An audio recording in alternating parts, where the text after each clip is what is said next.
Sale, se aprueba por abrumadora mayoría el nombre de 4 nuevos integrantes del Consejo General del Instituto Nacional Electoral. Ricardo Rafael, ¿cómo estás, Ricardo? Manuel, ¿cómo estás? Bien, muy buenas noches. Buenas noches. Jorge Fernández Menéndez. Muy buenas noches. Jorge, Marco Baños, Manuel, consejero electoral. ¿Cómo estás, Marco?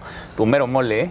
Estamos en el mole, tema. Para que no se diga. Ricardo, ¿cómo la ves? A ver, sale pues por una abrumadora mayoría, pero no estuvo el proceso exento de ruido, de polémica, de grilla. ¿Cómo lo ves? A ver, la novedad en esta ocasión es esta comisión, digamos, de selección, donde se hicieron 4 quintetas y que tenía que dar por resultado la lista que luego la Cámara de Diputados aprobó. La verdad es que trabajaron bien, 3 de las quintetas salieron perfectas. Pero, perfectas porque todos las avalaron por en el consenso, comité, ¿no? O sea, tú tenías ya 15, digamos, de los 20 que iban muy bien. Sí. Pero hay que leer el texto de John Ackerman que se publicó en Proceso, que él es integrante de ese comité. John Ackerman, hacia la recta final, empieza a advertir que hay puros académicos vinculados a centros de investigación que han traicionado, digamos, a la Cuarta Transformación y que en realidad van a repetir los esquemas del pasado y que están muy cargados en contra de Morena. Se dio cuenta ya el viernes, ¿no? Yo creo que el problema era la última quinteta. Y finalmente, el lunes y más se que cae. la última quinteta, creo que los últimos 2 nombres. Y no porque, correcto, porque estaban los nombres, sino porque no estaba algún nombre. O sea, llegaron a 18 y el 19 y el 20 en efecto se cayeron. Pero eso quiere decir que la última quinteta no salía. Ahora, yo creo que fue el propio comité de selección el que repuso procedimiento. Yo creo que ya cuando llegaron finalmente con diputados en la segunda ronda, les trajeron la lista que ahora se pasó. Pero el lunes esto había sido un desastre. Sí, porque Ana Laura Magaloni nos decía pero que el lunes, nos decía... el lunes ya estaba resuelto. John Ackerman... La lista tenían los 20 nombres. Ackerman se va porque no ponen a Diana Talavera, esa es la verdad. Y se va cuando después ya había votado 18 nombres. Entonces no puedes boicotear un proceso y decir que no están o que son que traidores a la 4T después que votaste 18, o sea, solamente los 2 que faltaban. Me parece que es lo que hace Ackerman, es lo que hace Ackerman siempre, boicotear las él iba cosas, a reventar el si no proceso o a apropiarse del proceso. Pero Ackerman no se manda solo, ¿no? A ver, Marco, no me adelanto en esta, pero... ¿Quién manda sobre John Ackerman? Yo creo que John Ackerman... porque Diana Talavera trabaja con el cuñado de John Ackerman. Trabaja con Pablo... Está confirmado. Claro, trabaja con él. Y John Ackerman revisó la documentación de Diana Talavera. Él le evaluó a Diana Talavera. Trabajó con Bejarano, trabajó con Dolores Padierna, son amigos de la señora Irma Sandoval. Pero además de eso, los otros 6 integrantes del Consejo de Evaluación, del Comité de Evaluación, no estaban de acuerdo con Diana Talavera, aunque sea una magnífica mujer. No la conozco, no tengo el gusto de conocerla, pero si son 7 votos y tiene 6 en contra, me parece muy difícil que trasciendan. Diana Talavera es una mujer cercana a René Bejarano, trabajó en algún momento con él. Luego fue presidenta del Instituto Electoral de la Ciudad de México, hizo un buen trabajo, intentó... ser ratificada por el INE cuando se crearon los soples, no logró quedarse en esa posición y está vinculada efectivamente laboralmente a estas cuestiones. Esa parte luego a veces es un poco compleja porque te señalan por el pasado, te dicen que tienes estos vínculos, que puedes sesgar tus decisiones por una u otra razón. Pero yo creo que hay una parte del procedimiento que nos deja importantes lecciones, pero al final de cuentas hay un consenso, que eso es lo importante. Se ha votado por una amplia mayoría de los diputados, son 399 al final de cuentas quienes han... Hubo 5 votos en contra y 5 abstenciones. Y 5 abstenciones de los poco más de 400 que estaban hoy en la... y que fueron pasando por etapas para hacer la votación. Creo que el papel de John Ackerman fue muy cuestionado. John Ackerman, en mi opinión, ni es un intelectual, ni es una persona que tenga imparcialidad en los juicios, ni siquiera en la parte académica, lo quiero decir con toda claridad. Y me parece que desde el principio... ¿Es doctor John Ackerman? ¿Me mandé? ¿Es doctor John Ackerman? Pues él dice que sí. A mí me tocó darle alguna entrevista cuando era director del Servicio Profesional del INE. Él estaba haciendo su tesis de doctorado justamente. Supongo que alcanzó el título. Ese es un tema... Pero John Ackerman, digámoslo con seriedad, es un hombre muy cercano al presidente de la República. Claro. ¿No? A ver, es un hombre que entiende cuáles son las preocupaciones del jefe del Estado mexicano y por lo tanto también del partido mayoritario. Y en ese sentido nunca ocultó que su papel allá adentro era garantizar por lo menos que no se armara una mayoría contra Morena, que eso es lo que él advirtió. Pero en esta no parece tan cercano al presidente López Obrador, porque el presidente López Obrador avala, digamos. Por eso te insisto en que la pregunta relevante es si John Ackerman hizo esto de levantarse de la mesa por un berrinche propio, cuando la verdad es que Ackerman es bastante estratégico en sus acciones, o hubo dudas sobre cómo se estaba integrando esos 20 propuestas. Y al final, si el consenso se construyó es porque esas dudas se mitigaron, quizás la lista final la mitigó. Pero me cuesta mucho trabajo pensar, Marco, que fue Ackerman solo subiéndose al cerro, cuando él es parte de una coalición gobernante. Pero entonces tú ves también a Ackerman en una decisión estratégica pidiendo hace un par de semanas la destitución de Ricardo Monreal de la coordinación del grupo parlamentario en el Senado, porque ya andaba pidiendo la cabeza de Mario Delgado también en Cámara de Diputados. O sea, tan poderoso se cree. Pero es que es parte de una corriente, en Morena caben todos, desde gente muy de derecha hasta gente todos muy de izquierda, entonces bueno, caben todos. Y Ackerman representa una corriente, dentro de eso una corriente, con Irma Heréndira Sandoval, con Berta Luján, con otros funcionarios, con no la es familia una corriente alcalde. Chiquita, ¿verdad? Es una corriente pero demostró, sí, es una corriente que tiene representación dentro de Morena, por supuesto, tiene una parte de Morena, pero demostró con esto que tampoco tiene la mayoría, ni en el gobierno, ni en la Cámara de Diputados. Eran 75 diputados contabilizando a los del PT, que son como 30. Eran menos de una cuarta parte del Ricardo, una cosa, él nunca ha ocultado su preferencia, en eso ha sido absolutamente transparente. Incluso conmina a los demás a que muestren la propia. Pero sí creo que la composición del comité atemperó el sesgo que Ackerman sí le metió al comité. Esa parte me parece que funcionó bien. Vamos, él hizo un berrinche porque él tenía una preferencia específica con Diana Talavera. Tampoco califico si hubiera sido buena o mala consejera. Yo creo que él estaba aferrado a que Diana Talavera pasara en alguna de las quintetas. Eso no se logró. Y luego ya en este último periodo, cuando las quintetas entran a la discusión con los diputados, él se aferra todavía a generar algunos vetos en contra de algunos personajes. Su argumento central es que están ligados algunos conmigo, otros con el PRI, decía él. Eso no es no lo dije yo, lo dijeron ellos. Pero creo que al final ese procedimiento funcionó. Los otros 6 integrantes del comité hicieron un buen trabajo. Me parece a mí que hubo muchos perfiles interesantes que pues es normal, se van quedando por el examen, por las entrevistas, por alguna razón. Muy técnicos, ¿no? Muy técnicos. Y ahora, bueno, pues habrá que ver cómo se van a desempeñar, cómo se van a integrar estos 4 nuevos consejeros. Lo más importante es que creo que entran en un momento muy complicado de la vida del INE y creo que entran en un momento en el cual tienen que aprender lo más rápido posible la dinámica de la institución, porque la elección está a unos cuantos días de iniciar. Yo no concedo razón, pero sí atiendo argumentos. A ver. Lo que en Morena tenían como preocupación principal es que la mayoría de los consejeros nombrados, digamos, previamente, se dieron bajo arreglos donde los partidos tenían afinidad con esos consejeros. Y además esa historia es desde el INE del 96. Lo que Morena decía es, o jugamos en esa forma, entonces los 4 tendrían que ser de Morena, para que más o menos haya equidad, o de plano ninguno tendría que tener vínculos partidarios. El argumento que se establece, y no solamente es con Ackerman, por eso te digo que yo creo que el juego con Mario Delgado es un poco más complicado, era esta lista como se está presentando, se antoja como anti-Morena. Y ahí lo que lograron fue... ¿Cómo va a ser anti-Morena si tenían 18 aprobados, Ackerman? O sea... Pues a lo mejor no había hecho bien su trabajo, porque eso le faltaba lo que se levantó de la mesa y se fue cuando faltaba votar 2. Yo sí diría, en esta lista, a ver, sí observamos historia previa, porque no se puede ser consejero a los 5 años. Entonces, claro que uno tiene biografía. Pero a ver, yo diría, Carla Humphrey, a ver, sí trabajó con Alonso Lujambio, podríamos decir del PAN, pero al mismo tiempo tiene cercanía con la izquierda, hizo un muy buen papel también en la Ciudad de México, en el órgano electoral. Es muy difícil encasillarla en un cartabono y decir, esta va a trabajar con tal partido.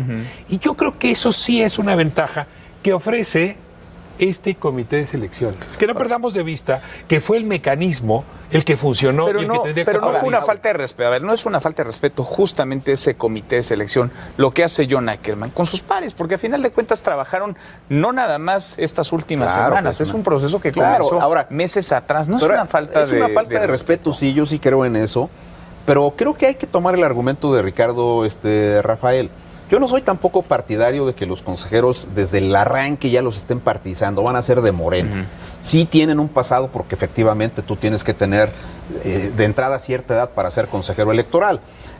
Martín Faz, por ejemplo, es un activista social, pro derechos humanos, él viene de haber estado en la campaña presidencial de López Obrador del 2006, pero eso no sesgó sus criterios durante el ejercicio que tuvo como consejero de San Luis Potosí. O sea, yo los reportes que tuve como consejero nacional es que él había hecho un trabajo bastante aceptable, entonces no me parece a mí que el pasado tenga que ver con el desempeño, eso ya lo veremos en su momento. Carla Humphrey tiene una experiencia larga, estuvo con Alonso Lujambio, con Arturo Sánchez, fue consejera en la Ciudad de México, sí tiene ahora tenía una responsabilidad hasta ayer, supongo, en la unidad de inteligencia financiera, pero creo que es una mujer que tiene mucho conocimiento, es una mujer sobria, sensata, creo que va a ser un buen desempeño.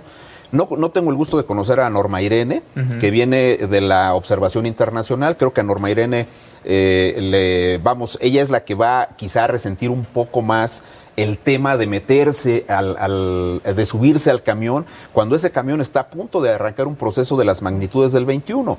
Pero creo que, hay que darle el beneficio de la duda. Estoy seguro que se va a acoplar rápidamente a la institución. Y tenemos Aukit, que, bueno, Aukit es un político, eso hay que decirlo. Aukit viene... ¿Alguien en Yucatán no lo es? Aukit es un político, él fue diputado del PRD en el 2000-2003, estuvo en la formación de partidos de izquierda, básicamente, ahora se dice que está vinculado a Morena. Él es un político, vamos a ver cómo se mueve un político dentro del Consejo General. Una cosa que sí quiero decir con cierta diferencia respecto de quienes han sido mis pares en el Consejo General, pero el INE es un órgano político, el Consejo General del INE es un órgano político también, y necesita también mantener cierto tipo de relaciones con los partidos, no hacer lo que los partidos te digan, pero tú tienes que mantener un diálogo permanente con los partidos y tienes que mantener un diálogo permanente también con el gobierno, con actores políticos. Entonces, puede ser una figura interesante siempre y cuando se apegue a los principios rectores. Además, lo que tú decías, a ver, no puedes tener siquiera el interés de ser consejero electoral si no tienes un pasado político, un interés político, y si no tienes una formación política, ideológica, si no has estado en algún ámbito. Yo estoy de acuerdo en que aquello de cuates y cuotas, saquemos a los cuates, pero indirectamente las cuotas, para encontrar un equilibrio dentro del propio INE o antes del IFE, son necesarias. Ahora, si vemos estos 4 nuevos consejeros, por lo menos en 3 de ellos podemos decir que son mucho más cercanos a Morena. Carla quizás un poquito menos en términos partidarios, pero son 4 que tienen... Irene, ¿no? ¿Mande? Tampoco Norma Irene, ¿no? Viene de ser asesora de Rutilio en Chiapas, viene del gobierno de Rutilio, bueno, por lo menos en ese sentido, pero no está mal. Eso es lo que yo digo, lo que dice Marco. A ver, los 4, no conozco a Norma Irene, no conozco su desempeño. Los otros 3 conozco más o menos su desempeño, sobre todo a Carla, y son, me parece, espléndidos perfiles para entrar al actual Consejo. ¿Y cómo está conformado el actual Consejo? Con los otros 7 consejeros. Porque ahí está su hoja de vida y está su trayectoria. Ahora, es una realidad que el INE ha estado en el centro del debate e incluso ha sido señalado más de una vez por el propio presidente de la República. ¿Por qué es importante en este sentido que se logre un acuerdo, un consenso prácticamente para llevar a 4 nuevos consejeros? Sin ningún tono de burla. El presidente de la República pasa a las instituciones, las que van a sobrevivir, una suerte de bautizo. Entonces, de pronto ya las instituciones ya son 4T. Se purifican. Banco de México, casi desde el día 1 es 4T. Sí. O sea, pasó el bautizo. El INE no. Y yo lo que me pregunto es si este proceso, como se dio con este consenso, con estas garantías que le van a ofrecer estos consejeros a Morena, que se sentía sin garantías dentro del INE, porque en efecto no tenía ninguno. ¿No? Ninguno. Sí. En ese sentido, si este pase ¿no? Va a hacer que la pugna y la tensión con el INE sea menor, sobre todo porque vamos a proceso electoral y la verdad, tener un INE de la 3T en una elección de la 4T puede ser desastroso para este país. Por eso el equilibrio interno, a ver, indirectamente se habla de... Hay cuotas en todo tipo de institución de estas características, hay cuotas. La diferencia es que antes, porque no había otra forma de elegirlo, era un acuerdo entre partidos y de nombres cercanos y salían ahí los integrantes, con mayor acierto, con menos acierto, desde la fundación del IFE hasta el día de hoy. Ahora lo que tienes es este comité de evaluación, que a mí me parece una muy buena decisión haber tenido un comité de evaluación formado de la forma en que se configuró por las designaciones que se dieron, y sacas 4 buenos consejeros que tienen un pasado, claro que tienen un pasado. ¿Cómo no llegas a consejero electoral sin tener un pasado? Entonces, pero me parece que con la configuración de los otros 7 consejeros que hay, el equilibrio queda muy bien, en parte por lo que ¿Le decía viene bien al INE? Le viene bien al INE, viene bien a las instituciones y le viene bien al proceso electoral si se logra integrar correctamente esos nuevos participantes. Sí, yo también creo que le viene bien, es un relevo necesario. Mi caso, yo cumplí muchos años como consejero y antes como funcionario de la institución. Llega un momento en que ya es necesario que vengan otras voces, que se renueve con otras visiones a la propia institución. Y yo creo que es un momento importante de cohesión institucional. Y yo no creo que vayan a llegar con un tono disruptivo. Al contrario, se tienen que sumar a hacer bien las cosas. Y además hay una cosa que tenemos que dejar bien clara sobre la mesa. ¿A quién le afecta más que el órgano electoral no funcione adecuadamente? Pues obviamente a los partidos que tienen mayores posibilidades de ganar las contiendas electorales. Yo no creo que Morena quiera un INE que esté desintegrado, que sea un árbitro débil, que no logre arbitrar correctamente la contienda. Me parece que una autoridad que se integre correcta y funcione correctamente le va a hacer bien al país hoy día. Ricardo. Ahora, en las funciones clave que vienen son las de fiscalización. El presidente sí puso la nota hace 3 semanas, yo voy a vigilar las elecciones, en esta misma mesa te decía Manuel, y pues es que sí creo que faltó vigilancia en algunos temas, ¿no? Cuando ahora emerge el tema de César Duarte y se ve cómo podría haber habido dinero de la Secretaría de Hacienda, hay una investigación que tuvo que haberse hecho. Y sobre todo en elecciones locales, Estado de México también dejó mucho que desear en su momento. Yo lo que me pregunto es si esta nueva conformación va a robustecer los órganos de fiscalización para que el Ejecutivo no se meta. O para decirle al Ejecutivo, nosotros estamos haciendo nuestro trabajo, usted no se meta. Porque es muy delicado que el presidente intente suplir esas deficiencias que yo diría sí estuvieron. Dicho con franqueza, a mí me hubiera encantado un Amigos de Fox o un Pemex Gate con algunos de los hechos que pasado el tiempo sabemos que ocurrieron en las elecciones locales. Pero precisamente, a ver, por ejemplo, yo creo que uno de los méritos de Carla Humphrey es que viene no solamente a tener un puesto en la unidad de inteligencia financiera, la segunda de a bordo, la unidad de inteligencia financiera en términos reales. Y es la única de los consejeros que tiene una experiencia en ese tema. Lavado de dinero, financiamiento ilegal. Coincido, el mayor problema que tenemos en el proceso electoral en México es el financiamiento ilegal de las campañas. Ilegal desde ámbitos de gobierno hasta el narcotráfico, gobernadores. Hay mucho dinero negro en las campañas. Lo sabemos. Entonces se necesita especialistas que sepan de ese tema y que tengan los contactos también para poder investigar e indagar en ese ámbito. Estoy de acuerdo, absolutamente de acuerdo con los dos. El único detalle, Ricardo, que sí quisiera recordar es que tuvimos el tema del fideicomiso. Y ese no fue un asunto que el INE haya desechado. Ese pudo haber sido... El fideicomiso de Morena. El fideicomiso de Morena, donde aquellos recursos que supuestamente iban para la reconstrucción de los daños del sismo terminaron en las campañas de los candidatos de Morena. El INE lo demostró, pero el tribunal lo echó abajo. Entonces, tenemos ese detalle, y hay un detalle también que es muy importante en materia de fiscalización. El INE no tiene suficientes elementos para perseguir el dinero que circula en efectivo a las campañas.